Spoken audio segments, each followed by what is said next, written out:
Also ihr Lieben, hier ist jetzt mein neues Power Liftgate Kit für mein Tesla Model S. Es war so, dass ich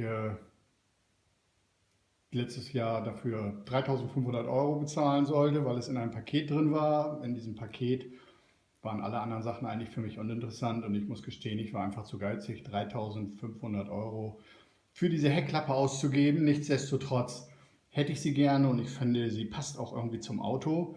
Ja, durch Zufall über das Tesla-Forum bin ich dann darauf gestoßen, dass es in China eine Firma gibt, die diese Dinger vertreibt.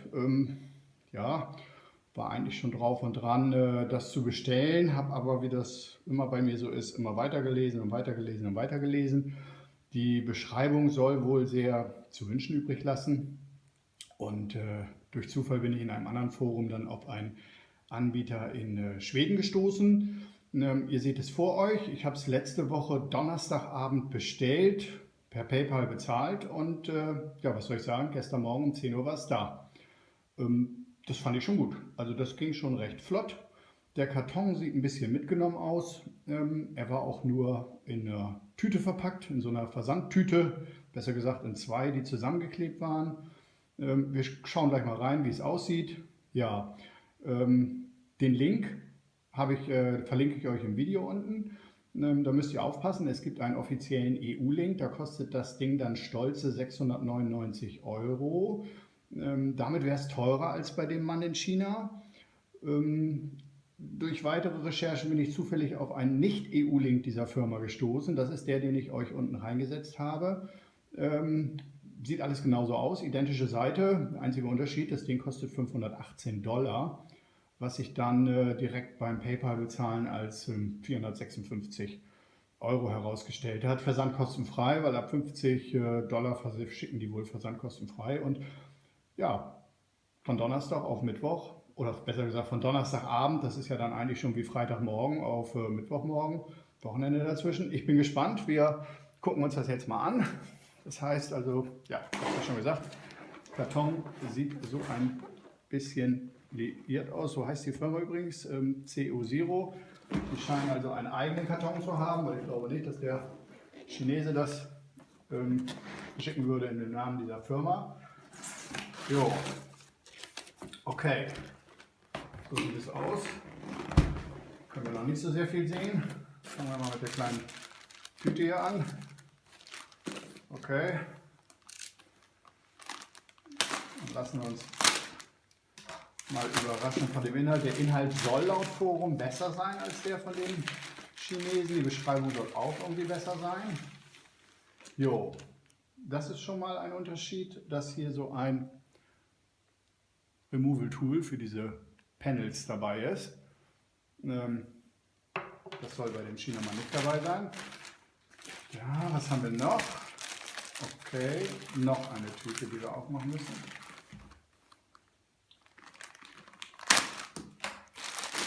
So, dann schauen wir mal, was dort drin ist.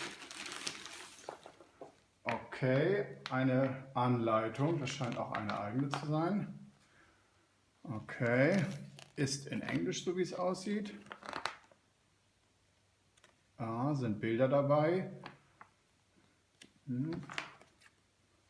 Ja, alle Teile, die man abbauen muss. Hier bauen die hintere Seitenverkleidung ab. Das heißt, die gehen sicherlich davon aus, das Plus von hinten zu holen und nicht von vorne, von der Batterie, so wie das in der chinesischen Anleitung wäre. Ja, also erster Eindruck ist erstmal soweit gut. Auch hier die Kabeldurchführung. Immer wird dieses Removal Tool benutzt. Ja, ich werde es also einbauen, so Gott will, am Samstag. Und von dem Einbau werde ich auch ein Video machen und werde das dann online stellen.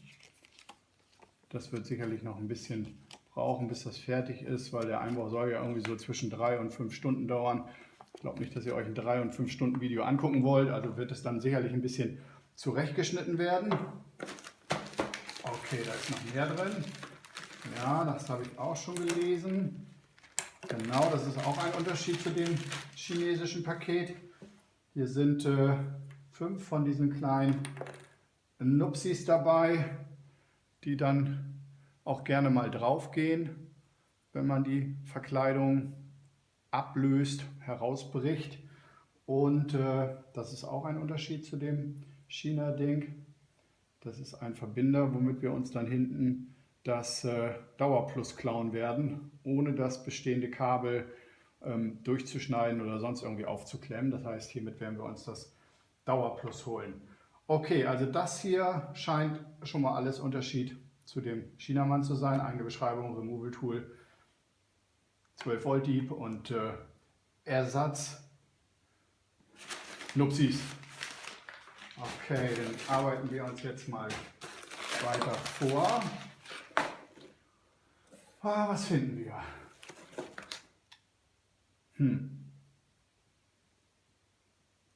Das hier sagt mir noch gar nichts. Habe ich auch noch nicht von gehört, dass das dabei sein soll. Hat auch noch nie jemand drüber gesprochen oder geschrieben. Sieht für mich aber stark danach aus, als wäre das ein Teil, um die Heckklappe heranzuziehen. Das war eigentlich bisher nicht dabei. Laut den bisherigen Videos war es immer so, dass das letzte Stück einfach nur runtergefallen ist und eingeschnappt ist. Aber das hier sieht mir mehr danach aus, dass das tatsächlich etwas ist, okay, um die Heckklappe nachher ranzuziehen. Okay, lassen wir uns überraschen. So, was haben wir noch? Das hier scheint das Steuergerät zu sein. Ja, chinesisch. DTC Power. Okay, Steuergerät. Ja, Klebepads.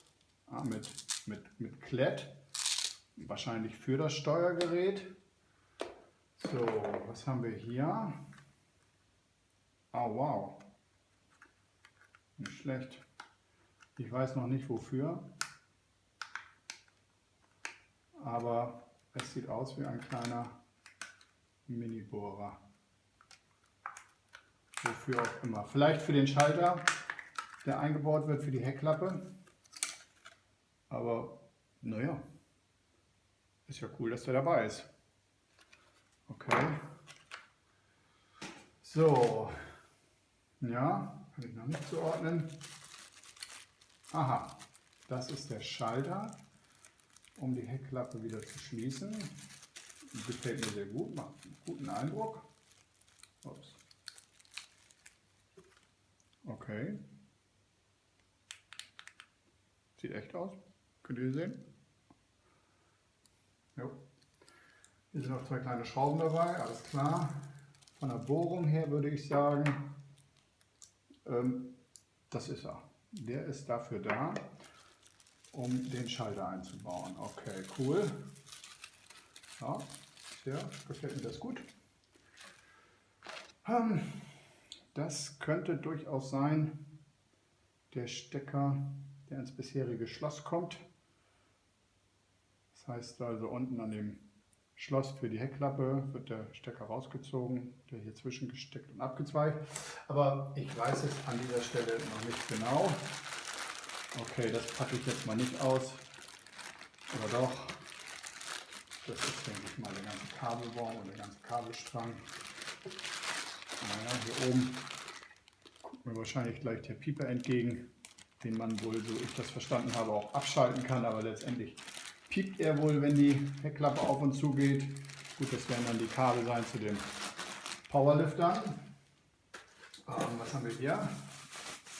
Das ist sehr spannend. Okay, ja, das sieht für mich aus, als wenn dieser Bautenzug hier reinkommt. Ja, sieht sehr stark danach aus. Okay, wo auch immer das hinkommt, das trifft mich jetzt völlig neu. Hier ist ein Motor, hier ist ein Getriebe drin, also dieses Ding zieht tatsächlich die Heckklappe dran. Eieiei, darauf bin ich noch gar nicht eingestellt. Ich dachte, mit dem Einbau im oberen Teil ist es erledigt, aber so wie es aussieht, gibt es auch noch einen unteren Teil. So, hier sind ein paar Kabelbinder, die haben echt an alles gedacht. Nicht schlecht. Und das hier, das scheinen die eigentlichen Powerlifter zu sein. Hammer.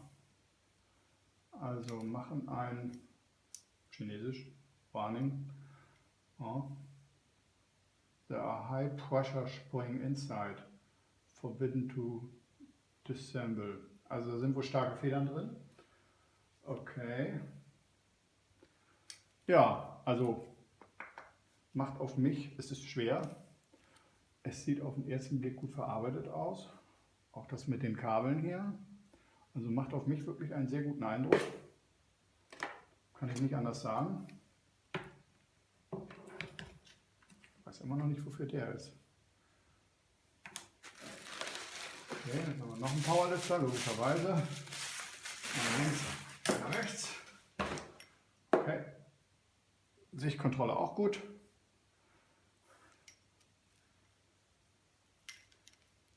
Hier sind auch über Durchführung dabei. Die Löcher. Und ich würde jetzt meinen, das ist es gewesen. Ja, also Überraschung. Also durch meine vielen Lesegeschichten wusste ich davon, dass die diese Nupsis dabei haben, den hier und den hier.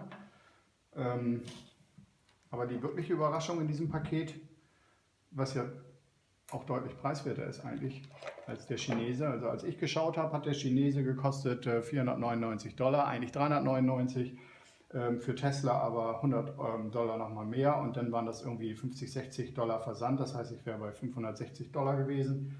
Jetzt war ich bei $518 und ja, das ist eigentlich auch nicht angekündigt gewesen, aber dieses hier, das stellt die echte Überraschung dar, weil das ist auch das Einzige, was in den bisherigen Videos an diesem Powerliftgate auch beanstandet wurde, dass es bei der Originalgeschichte natürlich irgendwie besser, harmonischer aussieht, wenn das Ding nicht einfach so ins Schloss fällt, sondern wenn es eben zum Schluss rangezogen wird. Habe ich jetzt nicht mit gerechnet, ist für mich wirklich völlig neu, aber eine positive Überraschung. Aber ja, auf den Einbau bin ich gespannt. Okay, also wie gesagt, der Einbau wird folgen. Also das hier war schon mal sehr positiv für mich. Ich bin begeistert. Ich bin froh, dass ich es gekauft habe. Wenn es dann auch noch so funktioniert, wie ich will. Am Wochenende werde ich beigehen. Das Video wird folgen. Ich würde mich freuen, wenn ihr Kommentare hinterlasst, das Video liked, eventuell auch den Kanal abonniert und ihr werdet noch von mir hören.